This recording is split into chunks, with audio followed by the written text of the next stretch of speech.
जब वो मर गई बेचारी, उसकी माँ का आंसू पोंछने के लिए भी कोई नहीं गया। ये तो बहुत दुख की बात है। ऐसा लगता है कि लानत है ऐसे कलाकारों पे जो वहाँ रहते हैं और वहाँ जा कर के उसके दुख की घड़ी में उसकी माँ के साथ, उसके परिवार के साथ खड़े नहीं। समर सिंह जी पे ब्लेम लगाई जा रहे हैं और संजय सिंह उनके छोटे भाई पे लगाया जा रहा है, तो क्या लगता है आपको, किस तरह से इस चीज़ को देखते हैं आप? देखिए, माँ दारू गांजा कौन नहीं पीता है? जो हमको नहीं लगता है कि 90% लोग दारुए पीता है, लेकिन सामने आके नहीं पीता। घड़ी में सबको उसका साथ देना चाहिए, तो इसका जांच हो, पता तो चले आखिर इसके पीछे कौन है। वो अगर खुद से आत्महत्या की तो क्यों की? जैसे कि आप सभी को पता है कि आकांक्षा दुबे सुसाइड प्रकरण में हम लगातार आपको अपडेट देते आ रहे हैं, लेकिन भोजपुरी इंडस्ट्री में कोई खुल के आवाज़ नहीं उठा रहा है। लेकिन आज हम पहुंचे हैं सुपरस्टार गायक और अभिनेता गुंजन सिंह जी के पास। सबसे पहले स्वागत करेंगे। भैया कैसे हैं? ठीक है भाई। भैया सबसे पहला सवाल मेरा ये रह गया कि आकांक्षा दुबे जी तो हमारे भोजपुरी इंडस्ट्री को छोड़ के चली गई, हमेशा के लिए अलविदा बोल के। हमारे भोजपुरी इंडस्ट्री एक बेहतरीन एक्ट्रेस के साथ साथ एक काबिलियत तारीफ ये हम लोग कह सकते हैं, क्योंकि अपने मेहनत के बदौलत एक परचम लहराई थी कहीं ना कहीं, तो वो अब छोड़ के चली गई। तो क्या कहना चाहते हैं आप? क्योंकि लोग बोल नहीं पा रहे हैं, खुल के लोग आ नहीं पा रहे हैं। 2-4 लोग ही पोस्ट फेसबुक पर देखने के लिए सिर्फ मिल रहा है सोशल मीडिया पर। देखिए, ये तो बहुत दुख की बात है और पूरे लोग, पूरे इंडस्ट्री, पूरे फैंस, सभी लोग दुखित है इस घटना से। और जब से सुना हूँ मैं बहुत दुखित हूँ इस घटना से कि एक एक्ट्रेस जो कि इतना बेबाक बोलने वाली लड़की, हम लोग के साथ भी शूटिंग पे काम की है। कोई ज़्यादा काम हम लोग नहीं किए उसके साथ में, 2-3 गाना, एक फिल्म गमछा ऑफ पावर, एक मूवी में आपकी काम भी की है। हाँ, उसमें हम लोग 5-6 दिन शूटिंग किए थे साथ में जी। तो उसका विचार बहुत अच्छा था। वो लड़की हमेशा बेबाक बोलती थी, उसके अंदर कुछ ऐसा नहीं था, जो अंदर था वो बाहर था। ऐसा लगता था कि वो लड़की दिल की सच्ची है, सब बात बोल देती थी। और मैं यही कहना चाहता हूँ बहुत दुख के साथ कि इस इंडस्ट्री में, इस दुख की घड़ी में इतना बड़ा घटना हुआ है, तो उसकी माँ के साथ लोगों को खड़ा रहना चाहिए। आप बताइए कि लोग लाश जलावल जा रहा बा, ओकरा में 7-8 को 10 को आदमी है, वो भी सर परिवार के ही, उसके परिवार के लोग। यानी कि बनारस एक फिल्म इंडस्ट्री है, बिहार यूपी जैसे पटना है वैसी बनारस है, और जबकि वहाँ सुरक्षा भी बहुत है, योगी जी का सरकार है। तो और उस समय 7-8 लोग, यानी कि सारे कलाकार जो वहाँ रहते हैं, वो लोग क्यों नहीं आए? क्या वो लड़की से सिर्फ उसी समय तक का काम था जब तक वो जीवित थी?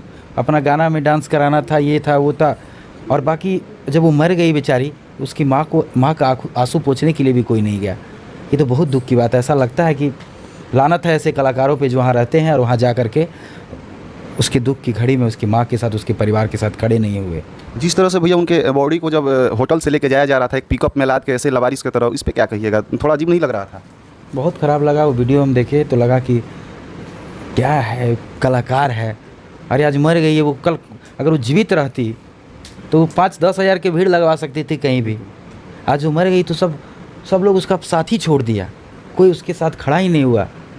गजब, ये देख के लगा ऐसा नहीं कि हम लोग थोड़ा डिस्टेंस पे थे यहाँ। अगर मैं बनारस में होता तो ज़रूर वहाँ मैं जाता, थोड़ा मैं बहुत दूर था, तब तक पता चला कि लाश जल गई है, तो फिर मैं नहीं जा सका। लेकिन मुझे बहुत दुख है, 3-4 दिन से कोई काम नहीं कर पाया हूँ, ना गाना गाया हूँ, ना शूटिंग किया हूँ।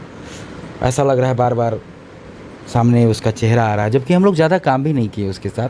लेकिन फिर भी एक इंसानियत के नाते, एक इंसान, एक हम सत्यता के साथ, सच्चाई के साथ आदमी को रहना चाहिए।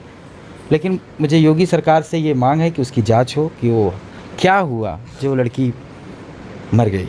अभी भैया आपने बोला कि उनका विचार जो था काफ़ी बेहतर था। लोग भैया व्यक्तित्व पे उनका सवाल उठा रहे हैं कि दारू पीती थी, तो फिर गांजा पीती थी, क्या क्या बोल रहे हैं। कहीं ना कहीं उनका निधन हो गया, इसके बावजूद भी लोग ये नहीं बोल रहे हैं कि उनकी जांच होनी चाहिए, बल्कि उन पर ब्लेम ही लगा रहे हैं। इस पर क्या कहिएगा?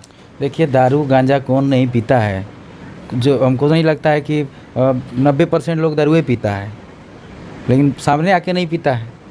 और कौन गांजा पीता है, कौन नहीं पीता है, मर गई वो ठीक है, सब लोग एंजॉय करता है अपने जीवन में, सबका अपना अपना तरीका है करने का। और कौन, हम तो नहीं देखे किसको दारू पीते हुए। 10 दिन शूटिंग 5 दिन की मेरे साथ, तो जी, आप नहीं देखे? हम नहीं देखे पीते हुए।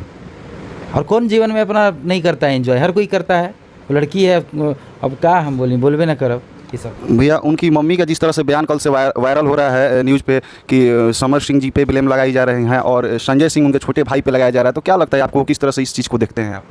देखिए, माँ है और एक बेटी उसकी आंचल से, उनकी गोद से साया हट गया। तो एक माँ, सोच सकते हैं कि वो माँ जब रो रही थी तो देख के किसका कलेजा नहीं फटा होगा कि एक माँ की एक बेटी जिस पे नाज था कि बेटी कुछ कर रही है, इतना नाम कर रही है। इस दुख की घड़ी में सबको उसका साथ देना चाहिए।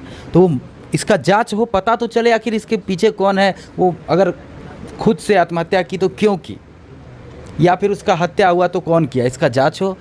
मैं तो यही कहूँगा, मैं किसी पे ब्लेम नहीं लगा रहा हूँ। जब तक जांच नहीं हो जाता है तब तक कुछ सामने नहीं आएगा, और जांच होना भी चाहिए, जांच का विषय भी है। हम तो योगी सरकार से मांग करेंगे कि आप एकदम जांच कराइए, और मुझे विश्वास है कि आप ज़रूर कराएंगे, और तीनों जो हमारे सांसद हैं उनसे भी कि आप लोग भी इस पर सक्रिय होइए। जिस तरह से भैया मम्मी का उनका एक और ब्लेम था कि करोड़ों रुपए बकाया है समर सिंह जी की तरफ से, इस पे क्या कहिएगा? ये तो हम नहीं जानते भाई क्या है, ये तो निजी मामला है, वो जानते होंगे चाहे वो जानते होंगे। अभी भी आपने सांसदों का बात की, हमारे भोजपुरी इंडस्ट्री में सिर्फ गुंजन सिंह ही क्यों आवाज़ उठा रहे हैं? ना पावर स्टार पवन सिंह आया, ना खेसारी लाल यादव आया, सिर्फ सभी लोगों का पोस्ट आया फेसबुक पे, इंस्टा पे, लेकिन कोई खुल के बोलने नहीं है, यहाँ तक कि लाइव आके भी नहीं बोला। सिर्फ एक पोस्ट रिप लिख देने से नहीं होता है भैया। देखिए, सबसे पहले तो मैं, ये जो हमारे 3 सांसद हैं, हमारे वो कलाकार भी हैं और सांसद भी हैं और बीजेपी से हैं। बिल्कुल। हाँ, और बीजेपी का सरकार भी है हमारे देश में, और मोदी जी के नेतृत्व में पूरा देश चल रहा है और बहुत अच्छा से चल रहा है। तो मैं तो ये कहूँगा कि उन लोगों को सबसे पहले आना चाहिए था, क्योंकि आप लोग का काम है ये। आप सांसद हैं, जैसे जो नहीं सांसद है हम उस पर नहीं कर सकते हैं, क्योंकि उनके पास पोस्ट नहीं है, पावर नहीं है। लेकिन जिसके पास पावर है, आपके पास इतना बड़ा पोस्ट है, कोई गोरखपुर के सांसद हैं, कोई आजमगढ़ के सांसद हैं, कोई दिल्ली के सांसद हैं, आप लोग को तो पहले आवाज़ उठाना चाहिए था इस पर। चुप क्यों बैठे हैं? आप लोग इसका जांच कराइए। आप लोग से लोग उम्मीद रखता है, आप लोग को देखकर हम लोग इतना कुछ सीखे हैं, आगे बढ़ रहे हैं।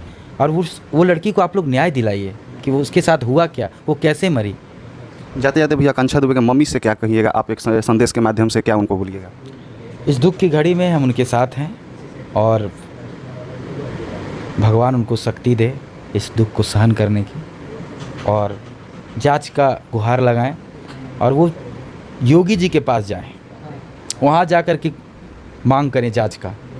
जैसे भी हो, अगर आत्महत्या ही की तो क्यों की, इसका जांच तो हो, या क्या हुआ है वो जांच में ही पता चलेगा।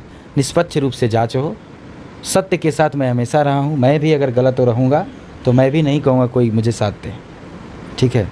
बस, और कुछ। चलिए, तो ये थे हमारे साथ गुंजन सिंह जी, और इनका सिर्फ और सिर्फ यही कहना है कि निष्पक्षता रूप से जांच हो, और योगी सरकार से ये मांग कर रहे हैं। और हमारे तीनों सांसद जो है भोजपुरी इंडस्ट्री से बिलोंग करते हैं, उन लोगों को सिर्फ डायरेक्ट यही कह रहे हैं कि आप लोग इस चीज़ों को उठाइए, इन मुद्दा को उठाइए, और उनको आकांक्षा दुबे जी के माँ को, उनके घर वालों को न्याय दिलाने का काम कीजिए। आप हमारे चैनल के साथ ऐसे बने रहिए, और इस इंटरव्यू को देख के आपको क्या लगता है हमें कमेंट के माध्यम से जरूर बताएं, और हमारे चैनल के साथ ऐसे ही बने।